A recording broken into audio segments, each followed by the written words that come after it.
Hey, It's that Dan, easy.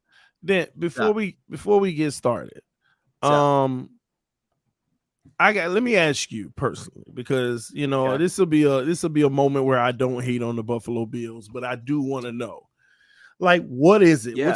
What's keeping y'all from winning the Super Bowl? Yeah, man. So me and a buddy were actually talking about this the other day, and right now I feel like that we're in our window for the first time since the early 90s. And for the longest time, and I'm really talking about the drought when we just didn't make the playoffs, we weren't capitalizing.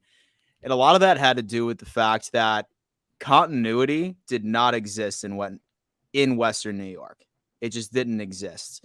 It was a consistent carousel with head coaches and the coaching staff in general, especially quarterbacks. I would say the Browns are probably the only other team that switched quarterbacks more than the Buffalo Bills did, from like 99 all the way up before Josh Allen. The the ownership and the front office just never really let a mindset matriculate. Mm. But now that this is the first time where like we actually have a concrete system that has not been given up on. And probably a lot of it has to do with the fact that he's been successful, especially with McDermott and Brandon Bean as the GM going into it. Um, Once they ended up getting in, they did inherit it from Rex Ryan, who completely destroyed it. And then now is just like that culmination. Last year, in my opinion, we should have won it.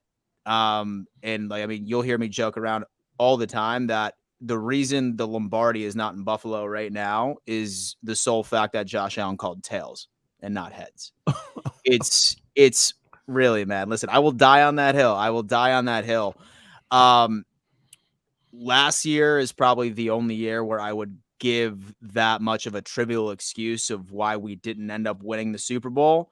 But long story short, we just didn't have the pieces in place, and now we do.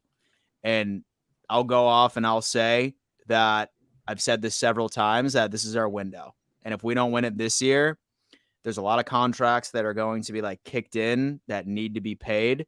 And we're not going to have the same team next year. We're not. So it's basically a do or die this year for Buffalo, in my opinion. So will it happen? I mean, dude, listen, on paper, it should. I mean, really, I think that as long as we can stay healthy, and so as long as we can stay healthy, I really can't think of any massive holes on this team, minus Trey White being out for more than likely all the way up until like week 8. But I just have so much confidence like in this offense. If we can pick up where we left off from the playoffs, then I wouldn't be surprised if like you see us like putting up an average of 35 plus points like on each and every single team that we play this year. How many? As long as you stay healthy. 35 plus. Mm. 35 plus. It Listen, it's a ballsy take.